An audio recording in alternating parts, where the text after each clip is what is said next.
Today I want to start a multiple part video series about how to save thousands of dollars building your home. And this is going to apply whether you are going to be building a spec home, or if you are somebody that is hiring a builder to build your home, or if you're going to general it yourself. No matter what, all of these same things are pretty much going to apply. So kind of give a little overview of what I'm going to talk about here in the next few videos, multiple videos. But basically, there are some things that contribute to hidden costs. That's a big term that you hear a lot. If you're going to be building a house, maybe some friends of yours just built a house, and they'll say, "Look out for the hidden costs," or the builder, once the builder gives you a price, add $50,000 to that. And that's just crazy. Okay, yes, maybe account for adding a little bit more to that, because there are always unexpecteds. What I'm going to go over here and talk about isn't going to guarantee that you're not going to have any overages or surprises, but it's certainly going to drastically reduce the amount of them, and really can ultimately save you thousands of dollars. If you're interested in the mini course that I'm going to be putting out for this, I'll have details in the description below, and you can email me for that. It's going to be $49. And it'll come with a checklist that you can use. You can bring it to your builder meetings, make sure your builder's got everything accounted for. If you are building a spec home, you can use this as a checklist to make sure that all of these things are accounted for. But so basically, there's a few things that I can count on one hand that are going to go into contributing to unexpected overages, hidden costs, blowing the budget. And in this first video, we're going to talk about allowances. And I already did a video not too long ago explaining what allowances are. So an allowance is basically an amount that a builder is going to put into your building contract, or you, if you're building a spec home, is going to put into your pricing for an amount that you don't have an exact bid for. So, example, you're building 300 feet off of the driveway, and you're going to need to have a driveway put in from the road to the house. And they're going to start off with putting in a stone driveway, and maybe you'll pave that after you move in, what have you. This is just one scenario. But until you get a price from the excavator, until your builder gets an exact number from the excavator, and even then, it can't be exact, because if somebody puts in a stone driveway and we get 3 months of rain and just nasty conditions, that driveway is probably going to need to be touched up, probably going to need more stone than what the excavator even bid for right off the bat. But anyways, the builder is going to, maybe he'll look at some past bids, he'll guesstimate, he's going to put in, for a 300 foot long driveway, $10,000. We'll say he's going to put in there for the driveway. Now, if you as the client aren't going to the home builder and saying, "Hey, look, I am not comfortable with a lot of allowances. I would rather have no allowances in my building contract, and I'd like you to get exact numbers for certain things like this," that's going to prompt him to do that. If you don't ask, I can give you from my own experience. I'm a home builder, so I'm basically giving my perspective as a home builder. There are a lot of times where when I'm putting initial pricing together for somebody, and I want to get the pricing back over to them quickly, so I'll put the pricing together, and I'll throw in, $10,000 for the 300 foot long driveway without getting a price from my excavator. And then you're going back and forth with pricing, you're working on blueprints, you're doing all this stuff, you're busy doing everything, and now all of a sudden the building contract is signed, it's at the bank, we're starting on the home, the excavator puts in the driveway, and it's $12,000. Oh man, okay. So me, the builder, now I'm like, I should have got a price from the excavator, because now I've got to explain to the client that their driveway was $2,000 more than the amount that I actually put into their pricing. So of course, they're not going to be happy about that. And a lot of people don't understand what that is. So you, as the client, need to understand what an allowance is. An allowance means that you are going to have to pay the difference between what the actual amount of the product or service cost compared to what the allowance is. So if you've got an allowance for $6,000 for a concrete driveway and it ends up costing $6,500, then you are going to be responsible for that $500. If you've got a light fixture allowance of $2,000 and you spend $3,000, then you are responsible for that $1,000 difference. So it's very important that you understand, and when you get that initial pricing from the builder, take and target out what those allowances are. Circle them all and kind of go through and say to yourself and the builder, and this is what's going to be prompted on the checklist I'll provide in the mini course, but okay, are there allowances that we can eliminate? We've got a light fixture allowance here for $2,000. We're just guessing at what I'm going to spend there. How about I go and actually pick out my light fixtures, my exact light fixtures I want in the house. The lighting company tells me how much they are. And then instead of having an allowance, I pick the fixtures, they're $2,700. Now we've just got light fixtures, $2,700. And now it's just included in the pricing. That is going to be a way to avoid overages, is eliminating some of these allowances. If you've got an allowance in there for cabinets or for flooring, you should be going and picking the cabinets and the flooring before you get your building contract signed and your price is locked in. And I am certainly guilty, like I just said, of everybody wants to get going really quickly, and I want to get things moving quickly as well. So it is a lot more convenient and easy to just put the pricing together, include what I think they're going to do for cabinets or what we have even in the model, which usually you're kind of safe there. If you're a builder giving pricing, and somebody comes in to meet you at the model, or you're a client and you go into the model, you're meeting with the builder there.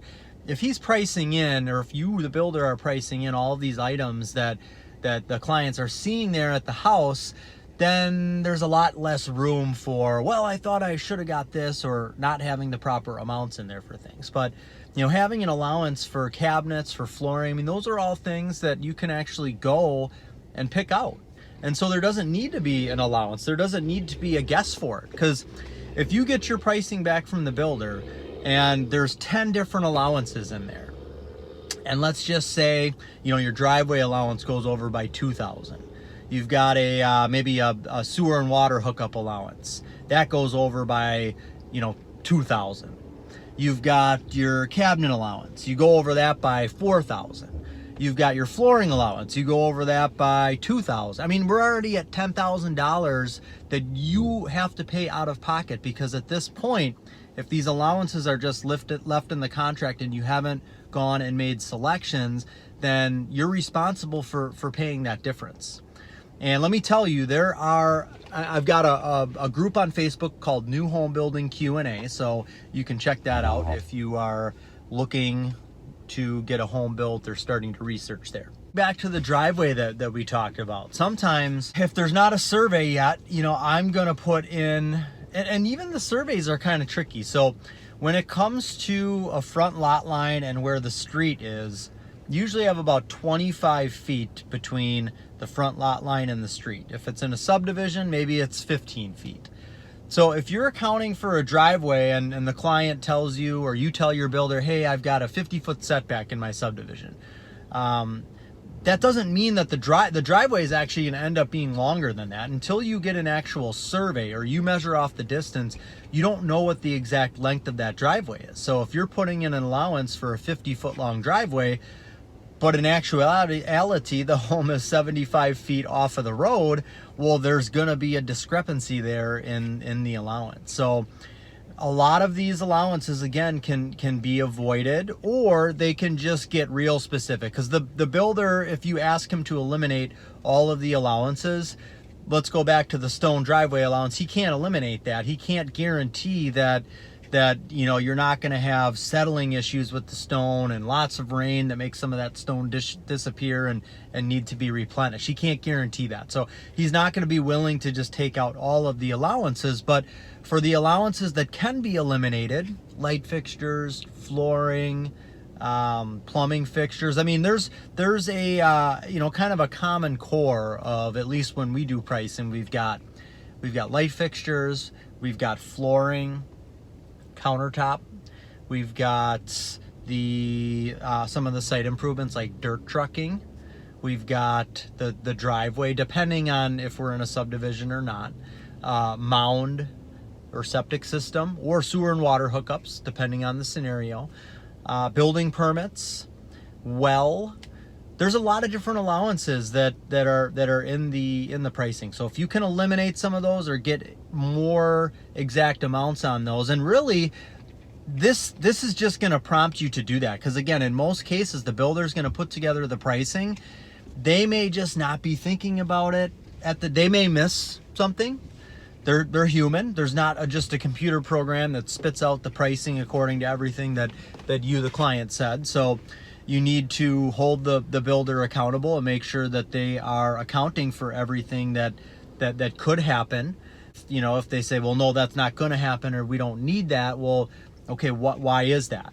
How do you know that, you know, there are no soil issues beneath the surface, and that we don't need to put in an additional allowance for taller footing walls and additional stone to fill those walls? How do we know that?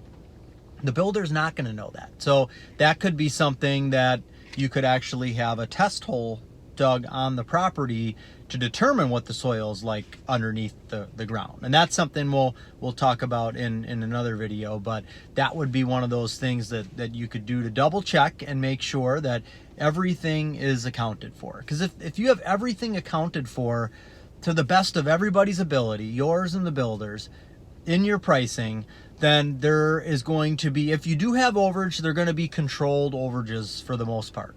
You know, like you've already went and picked out your countertops, and so the amount for the countertops in your contract is based upon what you picked.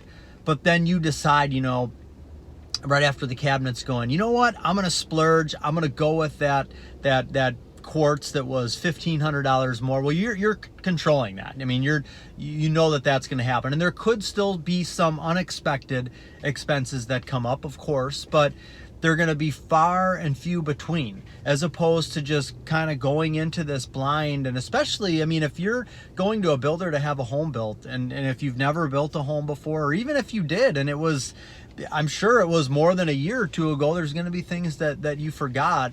You know, making sure to check for, you know, and kind of have a list and make sure that the allowances that are spelled out in the pricing are exact. And the only way that you're going to know that is by asking the builder. You know, when he gives you the pricing and there's an allowance on there for building permits, you can simply ask, hey, is this, I just want to make sure that this allowance is exact. You know, I want to make sure that these allowances are exact because I don't want to pay out of pocket. So can you please do your due diligence, get exact numbers from the town, city, village for the building permit, get an exact number from the excavator for the driveway cost and what trucking additional dirt out of there is going to be. Please get exact numbers for these things.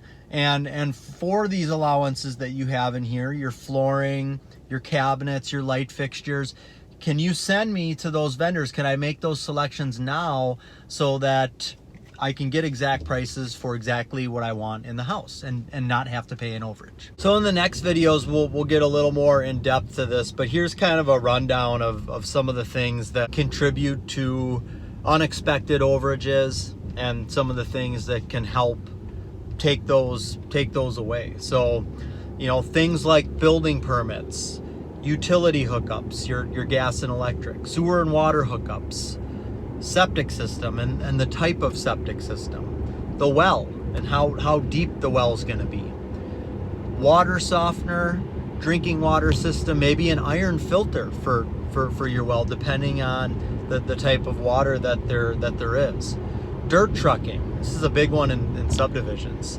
After a subdivision's developed, you know, the lots are brought up to grade, they're filled in, and especially if you're going to be digging a basement, you know, you're going to build a 2,400 square foot on a you know, 3rd acre lot, so you're digging a huge hole in that lot. You're putting in a basement. The basement's still staying empty. You're just backfilling around the perimeter. So obviously, all of the dirt that came out of there isn't going to go back in, and so it needs to be trucked away. So that's something that needs to be accounted for.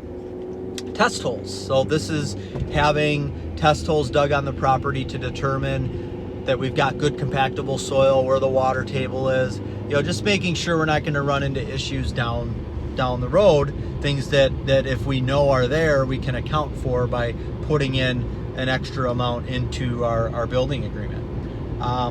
Getting survey work done and a topographical survey. This is going to help eliminate certain issues. This is going to help eliminate the guessing at how long the driveway is going to be, what the elevation of your finished floor is going to set at, so we know if we need to bring in more fill or not, or truck fill away. Blueprints being exact. This is something as well. If they're not exact and people are starting to build the home and things aren't showing on the blueprint, they're going to build it the way that the blueprint is, and if you have to go back and change it, there's going to be an issue there.